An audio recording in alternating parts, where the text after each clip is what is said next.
जैसे मैंने आपको बताया, मैं विश्व हिंदू परिषद से था। बेटी बचाओ बेटी पढ़ाओ में भी काम किया है बीजेपी के, विश्व हिंदू परिषद से पहले। तभी से मेरे बीजेपी वालों से अच्छे संबंध है। हमारे माजी शहर अध्यक्ष जमनू पुरसानी जी बोलेंगे, यहाँ अभी के शहर अध्यक्ष प्रदीप रामचंदानी जी बोलेंगे, हमारे सिंधी साहित्य एकेडमी के महेश सुखरामनी जी बोलेंगे। मुझे मेरा चुनाव चिन्ह boat with man and shield मिला था। तो कुछ नहीं देख के प्रदीप रामचंदानी जी हो, जमनू पुरसानी जी हो, मुझे वहाँ पे सम्मान किया, दुशाला पहना और लेटर लेके सामने फ़ोटो निकाला सब लोगों ने साथ में।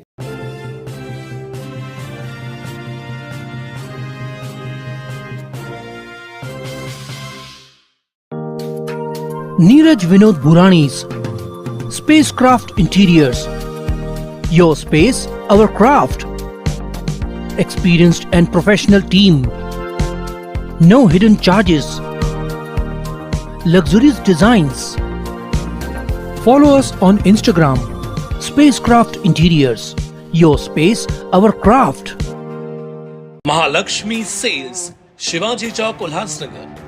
उल्लासनगर में इलेक्ट्रॉनिक्स का वन स्टॉप स्टोर, जहां पर आपको मिलती हैं best deals. Air conditioners, air coolers, single and double door refrigerators, LED televisions, semi and fully automatic washing machines, deep freezers and veggie coolers. सबसे बेस्ट डील, सबसे लोएस्ट दाम और loan and easy EMI available. बस आइए और गर्मियों के इन दिनों में अपने घर के लिए ले जाइए बेहतरीन consumer appliances. Mahalakshmi sales, electronics market, opposite RKD college, Shivaji Chowk, Ulhasnagar 3। For sales contact us on. आज लेते हैं मुलाकात एडवोकेट हितेश जेसवानी जी के साथ। इन्होंने आने वाले लोकसभा चुनाव 2024 में अपना पर्चा भरा है। तो लेते हैं मुलाकात और पूछते हैं कि क्या आपने जो पर्चा भरा, क्या आपके में विचारधारा आई कि आप चुनाव लड़ें। अक्सर देखा ऐसे गया है कि कोई भी नवा चेहरा अगर चुन के मतलब चुनाव में खड़ा होता है तो शुरुआत होती है महानगर पालिका से, दूसरा स्टेप होता है विधानसभा, उसके बाद में लोकसभा। तो हितेश जी, आपने डायरेक्टली अपने कॉलेज में जम दिया, यानी डायरेक्ट लोकसभा। क्या ऐसे आप में वो बातें आई जो आपने निर्णय लिया कि मैं चुनाव लड़ूं? क्या कहेंगे इस विषय के ऊपर? सबसे पहले सबको नमस्कार मेरा। जैसे कि आपने कहा, कॉलेज की बात कही आपने, तो उसी से मैं कहूँगा कि हर एक बच्चा अपनी कैपेसिटी के हिसाब से ग्रोथ करता है। और उसी तरह आप जो कंपैरिजन कर रहे हैं कॉरपोरेशन, महानगर पालिका, फिर एमएलए का, फिर खासदार आना चाहिए, तो यहाँ पे कैसे है, मैं खुद बेस से जुड़ा हूँ, जहाँ की मैं विश्व हिंदू परिषद का कार्यकर्ता रह चुका हूँ। कई ग्राउंड लेवल पे काम भी किए हम लोगों ने और अच्छे खासे ट्रेनिंग्स भी है हम लोग को। मेरा तो विचार नहीं था, दूर दूर तक नहीं था, क्योंकि हम लोग को संघ के थ्रू बस सिखाया भी नहीं जाता है कि हम लोग ये सब करें, चुनाव लड़े। हाँ। और इन चीज़ों से दूर ही रहते हैं हम लोग। हाँ। क्योंकि पॉलिटिकल एक ऐसे होता है, बोलते हैं एक दलदल जैसे होता है, आपको भी पता है। तो उसमें सोच तक भी नहीं था कभी भी मेरा, पर परिस्थितियाँ ऐसे हो गई हमारे शहर को देख के, हमारे सराउंडिंग्स को देख के। यहाँ जो आप बोल सकते हैं, जैसे राजनीति बोल रहे, तो राजनीति की भी परिस्थितियाँ ऐसे है, यहाँ पे सब अपनी जेब देखते हैं, अपनी जेब देखते हैं, अपनी जेब को कैसे करना है, क्या करना है। मैं नहीं कहूँगा कि गवर्नमेंट फंड्स नहीं पास करती है, गवर्नमेंट से करोड़ों रुपए पास होते आ रहे हैं, पास होते आए थे, पर विकास के नाम पे सिर्फ खड्डे दिखते हैं। आपको भी पता है, रिसेंटली हमारी बहन की डेथ हुई थी रूहानी सत्संग के यहाँ पे। एक खड्डे के कारण ही हुई थी, डंपर के नीचे आ गए थे। उसके बाद एक बुजुर्ग है, अभी भी एडमिट है आपका मारेलगांव स्थित अपना यूएमसी का हॉस्पिटल है, जो आपने उनका भी शायद इंटरव्यू लिया है। हाँ, तो ऐसी कई सारी परिस्थितियाँ हैं जो शहर में बोलते तो सब है, क्या बोल सकते हैं, बच्चों को जैसे लॉलीपॉप देते हैं वैसे पब्लिक को ऐसे लॉलीपॉप टाइप देते हैं, और ग्राउंड लेवल पे काम जीरो दिखता है। अभी देखिए, जैसे कोई भी व्यक्ति राजनीति में उतरता है, चुनाव लड़ता है तो उसके पीछे कोई ना कोई एक फैमिली बैकग्राउंड यानी एक पॉलिटिकल बैकग्राउंड या पॉलिटिकल दोस्त या पॉलिटिकल सपोर्ट कुछ ना कुछ होती है जो उनको गाइड कर सके आने वाले चुनाव में। तो आपके पीछे कोई आपका फैमिली बैकग्राउंड ऐसा है या तो ऐसा कोई आपके मित्र या कोई आपके सपोर्टर्स जो आपको सपोर्ट करो, जो राजनीति में आपको आप मतलब जब आपने चुनाव में अब जब प्रचार पे जाओगे तो आपको सपोर्ट में या आपको ब्लेसिंग्स बोला जाए, कौन ऐसे कुछ व्यक्ति है आपके पीछे? वैसे तो चुनावी बैकग्राउंड जैसे आप बोल रहे पॉलिटिशियन फैमिली से मैं बिलोंग नहीं करता हूँ, बिल्कुल भी नहीं। पर जैसे मैंने आपको बताया मैं विश्व हिंदू परिषद से था, तो हमारे मैंने बेटी बचाओ बेटी पढ़ाओ में भी काम किया है बीजेपी के, विश्व हिंदू परिषद से पहले। तभी से मेरे बीजेपी वालों से अच्छे संबंध है। हमारे माजी शहर अध्यक्ष जमनू पुरसानी जी बोलेंगे, यहाँ अभी के शहर अध्यक्ष प्रदीप रामचंदानी जी बोलेंगे, हमारे सिंधी साहित्य एकेडमी के महेश सुखरामनी जी बोलेंगे। सबसे घर जैसे रिलेशन है मेरा, एक फैमिली जैसे है, उसमें कोई दिक्कत नहीं है। और जब मुझे मेरा चुनाव चिन्ह boat with man and shield मिला था तो मैं प्रचार के लिए निकला था मार्केट में, और वहीं पे बाजू में बीजेपी कार्यालय भी था, तो वहाँ पे मीटिंग चालू थी उनकी, यहाँ कुछ तो था कार्यक्रम, उनको ही पता होगा। तो वहाँ पे सब मिले मेरे से, उनको बताया मैंने कि मैं ऐसे ऐसे रुका हूँ और ये मेरा निशानी है। और आप बिलीव नहीं करोगे, पार्टी वगैरह कुछ नहीं देख के प्रदीप रामचंदानी जी हो, जमनू पुरसानी जी हो या अन्य जो वहाँ पे कॉरपोरेटर्स थे, माजी कॉरपोरेटर बोल सकते हैं, बैठे थे, उन्होंने मुझे वहाँ पे सम्मान किया, दुशाला पहना, और मेरे साथ जो मेरे चिन्ह का फ़ोटो, इलेक्शन कैंपेन से चिन्ह का हम लोग को कन्फर्मेशन मिलता है, हाँ। वो लेटर लेके सामने फ़ोटो निकाला सब लोगों ने साथ में। तो वो एक प्रोत्साहित करने का एक आशीर्वाद उनका जो मिला ना, मतलब वो ऐसा है कि जीत हो ना हो पर यहाँ पे मेरी जीत हो गई। अच्छा। क्योंकि जब मैं मेरी जन्मभूमि से हूँ और मेरी जन्मभूमि के नेता जो ऑलरेडी एक्सपीरियंस्ड है, यहाँ आप कह सकते हैं सीनियर्स है, वो ऐसे सम्मान करते हैं, नेतृत्व में आपने पहले भी काम किया है, हाँ, और वो ऐसे सम्मान करते हैं और बोलते हैं बेटा कोई बात नहीं है, जो किया बहुत अच्छा किया है, एक फक्र वाला काम किया है, जीतना हारना तो लाइफ में चलता रहेगा, पर हम तुम्हारे साथ है। यानी कहीं ना कहीं उन्होंने आपको आशीर्वाद के रूप में आपने सपोर्ट भी किया, उन्होंने आपको बिल्कुल बिल्कुल ब्लेसिंग्स दिया उन्होंने अपनी, कि गो अहेड, बहुत अच्छा कर रहे हो और आगे भी अच्छा परफॉर्म करोगे, अपनी लेवल पे काम करते रहो, जितना कवर कर सको करो, प्रचार करो, आगे बढ़ो, कोई टेंशन नहीं लो, हम आपके साथ हैं। हाँ बिल्कुल बिल्कुल, वो तो ब्लेसिंग्स दिया उन्होंने, तो वो बोला कि हम आपके साथ हैं। और मैंने उनसे ये भी अपील किया पार्टी को न देखते हुए कि आप कृपया कीमती वोट अपना मुझे दीजिए, क्योंकि वो मेरे क्षेत्र के रहवासी है। हाँ, तो क्या मेरा उन्होंने बोला जरूर करेंगे। अच्छा, यानी आपको आश्वासन भारतीय जनता पार्टी से भी है और वोट मिलने की जो उम्मीद वो भारतीय जनता पार्टी के जिला के अध्यक्ष से भी है और माजी अध्यक्ष से भी है। बिल्कुल बिल्कुल, जिला अध्यक्ष माजी अध्यक्ष दोनों का, मैं वही बोल रहा हूँ आपको, साथ में फ़ोटो निकाला उन्होंने अपना।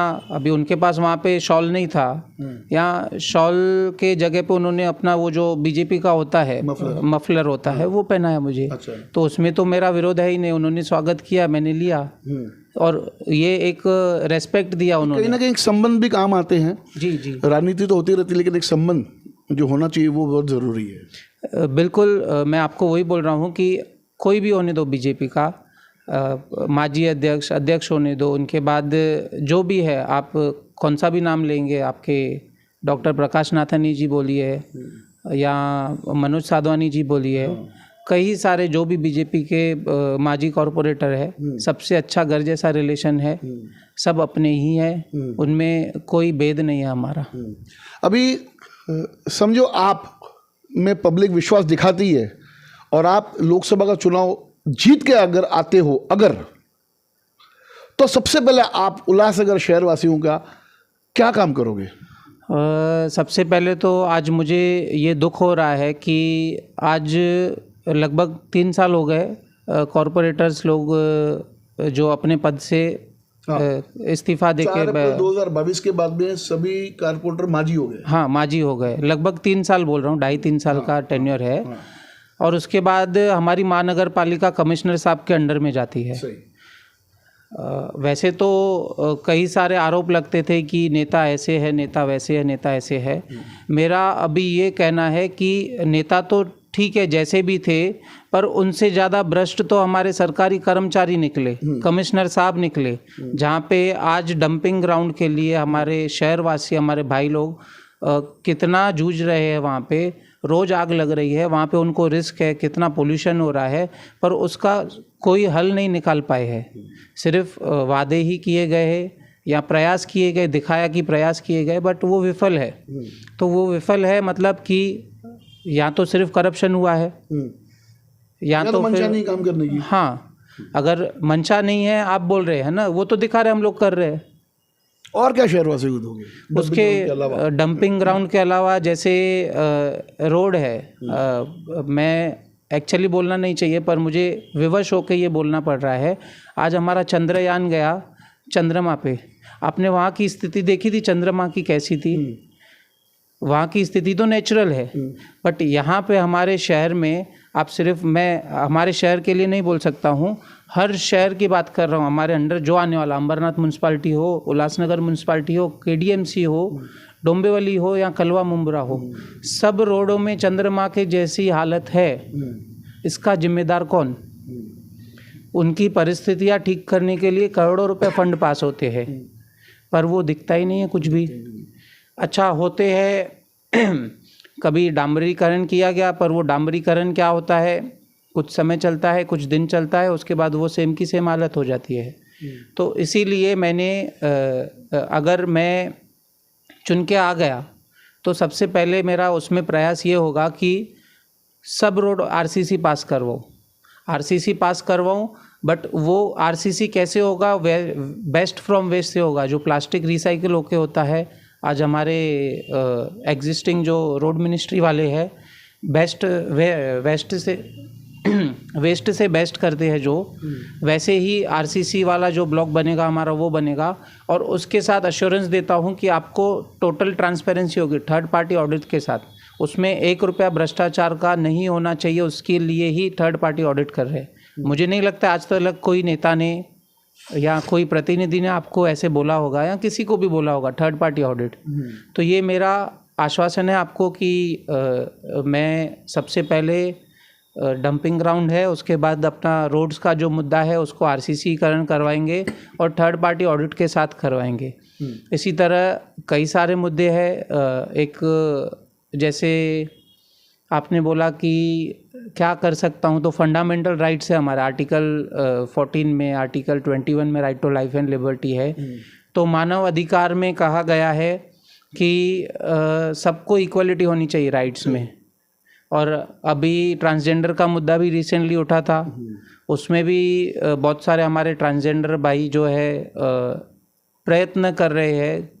कितनी सफलता है या क्या है वो तो ठीक है, उन्होंने भी बहुत अच्छा प्रयत्न किया और कई सारी सफलताएं उनको मिली है, बट स्टिल बाकी है उनके लिए इक्वलिटी के लिए। उसके बाद मेन एंड वुमेन इक्वल दिखाते हैं, बट रियलिटी ग्राउंड्स पे तो आपको पता है कोर्ट कचहरी कितनी भरी हुई है और उनमें कितना न्याय होता है, वो चीज़ें भी किसी ने आज तक सर्वे नहीं की है। उसके लिए आपकी वास्तव फाउंडेशन है एक, जो मेंस राइट के लिए लड़ती है, उनका पूरा मुझे समर्थन है, क्योंकि मेरा मुद्दा भी है ये मेंस राइट का, और वास्तव फाउंडेशन ने समर्थन दिया है उसी के लिए मुझे। तो मेरा कर्तव्य बनता है कि मेंस राइट पे मैं खड़ा उतरूं और बिल्कुल अपने हाथ से लेके पाँव तक जोर डालूंगा कि मेंस राइट का जो मुद्दा है वो सॉल्व करके दूंगा मैं उनको। और उसके बाद आते हैं हम लोग बिल्डिंग्स का मुद्दा। अभी कुछ 6 महीना पहले आई थिंक सो, एक बोल सकते हैं हम लोग कि उन्होंने बोला जीआर पास किया है। जीआर पास हुआ है, बट रियलिटी ग्राउंड्स पे क्या एप्लीकेबिलिटी है? और आप शहर के लिए क्या कर सकोगे, जो सिद्धी समाज की, हमारे उल्लासनगर वासियों की और हमारे कल्याण क्षेत्र की मांग है?